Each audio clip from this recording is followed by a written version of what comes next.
शिक्षक मित्रांनो नमस्कार.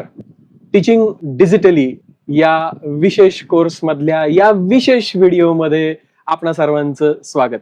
याच्या आधीच्या काही व्हिडिओमध्ये आपण आपल्या कम्प्युटरमध्ये असलेला मायक्रो प्रोसेसर म्हणजे सीपीयू, रॅम, त्यानंतर त्याचं इंटरनल स्टोरेज म्हणजे हार्ड डिस्क असेल, SSD असेल, M.2 असेल, याबद्दल आपण विस्तृत माहिती घेतलेली आहे. ऑपरेटिंग सिस्टम काय असते, ऍप्लिकेशन प्रोग्राम काय असतं, हे पण आपण समजून घेतलं.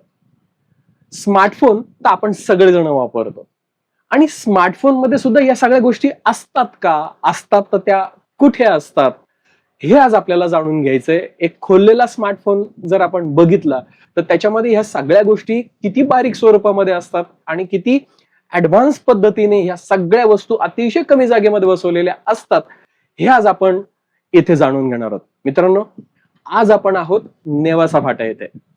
नेवासा फाटा येथील झेंडे मोबाईल सोल्युशन्स या मोबाईलच्या विशेष रिपेअरिंग सेंटर प्लस गॅलरीमध्ये आहोत आणि माझ्यासोबत आहेत आज नितीनजी झेंडे.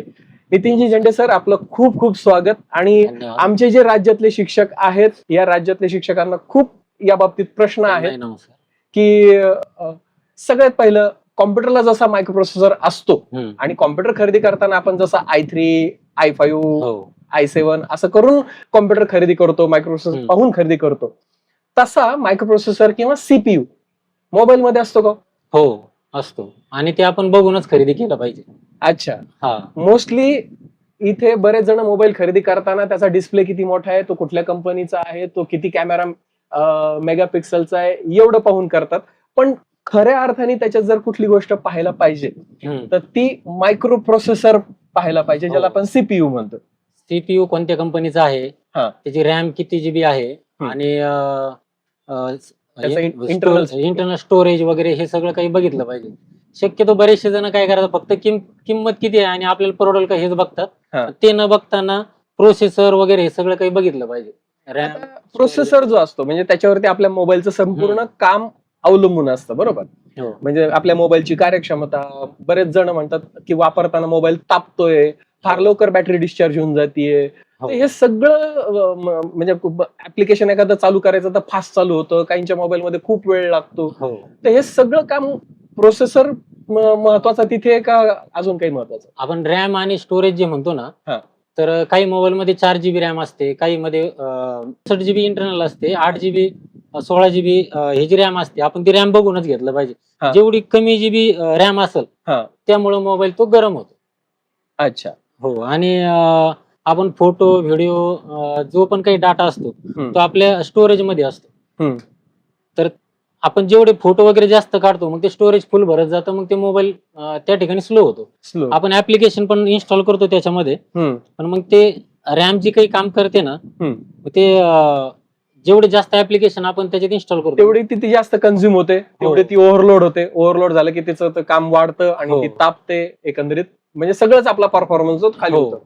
आता मायक्रोप्रोसेसर जे आहेत किंवा सीपीयू जो आपण ज्याला म्हणू आपण, तर कुठल्या कंपनीचा म्हणजे जगभरात तो नंबर 1 ब्रँड आहे असं आपण म्हणू शकतो? शक्यतो क्वालकॉम सीपीयू नंबर 1 आहे.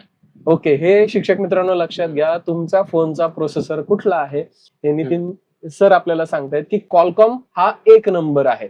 त्याच्यानंतर अजून मीडियाटेक पण आहे चांगला, परंतु क्वालकॉम त्याच्यापेक्षा बेस्ट आहे. सॅमसंगचे जे फोन असतात त्याच्यामध्ये एक्सिनॉस प्रोसेसर असतो, हो. सीपीयू असतो. आता तुम्ही ChatGPT ला जर विचारलं की टॉप ब्रँड्स कुठले आहेत मायक्रोप्रोसेसरचे, तर तुम्हाला हो. पूर्ण यादी मिळेल. जे भारतामध्ये फोन उपलब्ध आहेत त्यांची सुद्धा यादी मिळेल आणि इंटरनॅशनल लेवलला जे फोन वापरले जातात त्यांची सुद्धा तुम्हाला प्रोसेसरची यादी मिळेल. ऍपलचे जे फोन असतात त्यांचे स्वतःचे प्रोसेसर असतात. हे फार वैशिष्ट्य बरं का. आता हे कोणते प्रोसेसर असतात ऍपलच्या फोनमध्ये हे तुम्ही ChatGPT ला जरूर विचारा. हो. पण आता या ठिकाणी आपल्याला सगळ्यात महत्वाचं जाणून घ्यायचं की नितीन सर, आम्हाला एक फोन असा खोललेला दाखवा आणि त्याच्यामध्ये ठीक काय काय असतं हे जरा आपल्याला जाणून घ्यायचंय. आता हा पूर्ण मोबाईल आहे. हा. आता समोरून हा डिस्प्ले, ओके. त्याची बॅटरी, हा पूर्ण मदरबोर्ड, आणि आपण बाहेरून तर बघतो फक्त हा मोबाईल. हो. जसं समजा एखादं गाव आहे, त्या गावामध्ये त्या लोकांचे घर आहे, त्या घरात किती लोक आहे त्याप्रमाणे ना ह्या मोबाईल मध्ये हे सगळं काही याच्यामध्ये सर्व काही आयसी पार्ट्स वगैरे रेजिस्टन्स डायोड कॅपॅसिटर वगैरे ह्या ठिकाणी दिलेले असतात. म्हणजे आपल्या कॉम्प्युटरला जसा मदरबोर्ड असतो, आपण मदरबोर्डचा व्हिडिओमध्ये मदरबोर्डची माहिती घेतली. मदरबोर्ड भरपूर मोठा असतो सीपीयू मधला, पण इथं मोबाईलचा जो मदरबोर्ड आहे तो किती आकाराचा असतो? हे आपण मोबाईल खोलून बघूया. ओके ओके, या आकारामध्ये मदरबोर्ड आहे. लक्षात घ्या मित्रांनो, माझा हात आणि त्या हातामध्ये असलेला एवढीशी चिप, ही आता तुम्हाला मी मॅग्निफाय करून किंवा त्याचं स्क्रीनशॉट घेऊन पण दाखवेल. एवढाच असतो. म्हणजे फोन जरी तुम्हाला भरपूर मोठा दिसत असला तर ऍक्च्युली त्याचा जो मदरबोर्ड आहे, हा मदरबोर्ड इतका छोटा असतो. मग मोठं काय असतं? तर मोठं असतं बॅटरी आणि त्याच्यानंतर असतं डिस्प्ले. इथे पाहूयात आपण. हा एक छोटासा मदरबोर्ड आहे, हा चार्जिंगचं काम करतो. हा, याच्यात नंतर हा जो अजून एक छोटीशी चिप इथे तुम्हाला दिसतीये, हा मदरबोर्डचाच एक भाग आहे. त्याच्यात चार्जिंगची सिस्टम असते. मोबाईल जेव्हा तुम्ही चार्ज करता तर, आणि ओटीजी तुम्ही वापरता, तर त्या सगळ्या सुविधा या छोट्या चिप मध्ये असतात. हा तुमच्या मोबाईल फोनचा मदरबोर्ड. त्याच्यावर काय काय असतं हे आता आपण जाणून घेणार आहोत. पण खालच्या बाजूला जर बघितलं, या ठिकाणी पहा, हा आहे डिस्प्ले. या टच सेन्सिटिव्हिटी इथेच असते आणि डिस्प्ले पण याच्यातूनच दिसतो. आणि त्याचं जे कनेक्शन असतं ते एवढ्या अतिशय डेलिकेट केबल मधून आपल्या मदरबोर्ड बरोबर ह्या डिस्प्लेचं होतं. आणि त्याच्यानंतर खालच्या बाजूला मोठी जी असते, म्हणजे खऱ्या अर्थाने आपल्या फोनमध्ये जर काही वजन कशाचं असेल आणि कशामुळे आकार वाढलेला असेल तर दोनच गोष्टींमुळे आपला आकार वाढलेला असतो. एक म्हणजे बॅटरी, त्याच्यामुळे वजन वाढतं, आणि दुसरं म्हणजे डिस्प्ले, कारण आपल्याला डिस्प्ले मोठा पाहिजे असतो. या दोनमुळे आकार वाढलेला आहे. पण प्रत्यक्षात आपला फोन फक्त आणि फक्त एवढ्याच मापाचा आहे. आता नितीन सर, बॅटरी सगळ्यांना माहिती, बॅटरी सगळ्यांनी पाहिलेली आहे, डिस्प्ले पण सगळ्यांना माहिती कारण त्याच्यावरती टच करतात. आपण पाहूयात हा थोडासा स्मार्टफोनचा मदरबोर्ड. याच्यावरती मला एक सांगा, ह्याच्यात प्रोसेसर नेमका कुठं असतो? प्रोसेसर ह्या ठिकाणी आहे. Okay, CPU. म्हणजे हा मदरबोर्ड असा आहे की याला खालून पण चिप्स आहेत, वरून पण चिप्स आहेत. हम्म. दोन्ही बाजूनी ह्या खालून पण त्याच्यावरती चिप्स बसवलेले आहेत, वरून पण चिप्स याच्यावरती बसवलेले आहेत. आणि जसं मी तुम्हाला आधी सांगितलं होतं की मायक्रो प्रोसेसर मध्ये कोट्यावधी ट्रान्झिस्टर्स असतात, कोट्यावधी. आणि अक्षरशः नॅनो टेक्नॉलॉजी जो शब्द तुम्ही ऐकलेला आहे, तर 14 नॅनोमीटर, 15 नॅनोमीटर, 20 नॅनोमीटर, एवढ्या बारीक जागेमध्ये एक एक ट्रान्झिस्टर बसवला जातो. आणि कोट्यावधी ट्रान्झिस्टर्स एवढ्या बारीक चिप मध्ये बसवतात, ज्याला आपण म्हणतो ना कॉलकॉमचा प्रोसेसर. येस, तो अतिशय छोटा आहे. स्क्रीनशॉट मध्ये तुम्हाला दिसत असेल की प्रोसेसर जो आहे तो किती छोटा आहे. आता याच्यामध्ये दाखवा सर आम्हाला, रॅम असते का याच्यामध्ये? हो, ही रॅम आहे याच्या शेजारी. ओके, ही जी आहे इथे याच्या बाजूला प्रोसेसरच्या शेजारी इथे रॅम आहे. रॅम आहे. आता तुम्हाला पुढचा प्रश्न आहे, आपण जसं लॅपटॉपची किंवा डेस्कटॉपची रॅम बदलतो, हो. मला 16 जीबीची 64 जीबी करायची, हो. 16 जीबीची, तशी ह्याची रॅम वाढवता येते का? पण मोबाईलचं असं आहे, जेवढी रॅम दिलेली आहे तेवढीच टाकता येणार त्या ठिकाणी. अच्छा, म्हणजे 4 जीबी चा फोन मी घेतलेला आहे आणि मला असं वाटतं की त्याची मला आता 6 जीबी करायची, तर हा. तसं काय करता तसं येणार? शक्यतो नाही करता येणार. तसं शक्यतो हो. करता येणार नाही. आपल्याला डेस्कटॉप मध्ये एक फॅसिलिटी मिळते की तुम्ही जर i5 चा एक व्हर्जनचा जर प्रोसेसर घेतलेला असेल आणि तुमचा मदरबोर्ड जर i7 ला कॉम्पेटेबल असेल तर तुम्ही i5 काढून i7 टाकू शकतात. म्हणजे प्रोसेसर तुम्ही बदलू शकतात, अपग्रेड करू शकतात प्रोसेसर, जर मदरबोर्ड त्या ताकदीचा असेल तर. इथे ते प्रोसेसर करायचं जर असेल तर आपल्याला ते म्हणजे बाकीच्या पण काही गोष्टी विचारात घ्याव्या लागतील, नाही तर मोबाईल मग तो तापेल. तापेल तो, हा. किंवा तो कॉम्पेटेबल राहणार हो. नाही, तो चालणार नाही त्या ठिकाणी. म्हणजे इथं तुम्ही प्रोसेसर पण बदलू शकत नाही, इथं तुम्ही रॅम पण अपग्रेड करू शकत नाही, प्रोसेसर पण अपग्रेड करू शकत. हो. हा, तुम्हाला काय करता येईल, एक वेळ तोच प्रोसेसर काढून तोच प्रोसेसर परत टाकता येईल. हो. येतो टाकता? हो, टाकता येतो.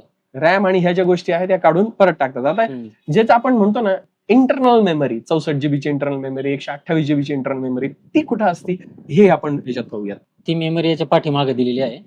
ओके, हा. ही जी आहे फ्रेंड्स, तर ही आहे त्याची इंटरनल मेमरी, ज्याच्यात आपण फोटो काढतो, आपण रेकॉर्डिंग करतो, आपले जे सगळे ऍप्स इन्स्टॉल्ड असतात ते याच्यातच असतात. ओएस असते म्हणजे अँड्रॉइड, ती पण याच्यातच असते. आपण मोबाईल फ्लॅश करतो, आपण मोबाईल म्हणतो की यस मला फॅक्टरी रिसेट करायचा आहे, तर यातला सगळा डेटा, यातलाच प्रोग्राम, यातलाच डेटा पुसून पुन्हा अँड्रॉइड रिफ्रेश जे आहे ते याच चिप वरती इन्स्टॉल्ड होतं. मग आता याच्यात बाकीचे काय काय गोष्टी आहेत? आता काही मोबाईल मध्ये ना रॅम तुम्हाला दिसणार नाही, ओके, फक्त सीपीयू आणि ईएमएमसी म्हणजे स्टोरेज आयसी. Storage IC. एवढे 2च आयसी दिसतील. हा. पण मग रॅम कुठं असते? तर रॅम आहे ना EMMC आयसी मध्येच असते, ते आतमध्ये पार्टिशन केलेले असतात. ओके. समजा काही भाग रॅम साठी, स्टोरेज साठी. हा. हा. आणि काही याच्यासाठी. हम्म. आता याच्यामध्ये हा पॉवर आयसी आहे. म्हणजे ओके. हा जो पॉवर आयसी हम्म. हा प्रत्येक ठिकाणी प्रत्येक पार्ट्सला पॉवर देण्याचं काम करतो. बरोबर.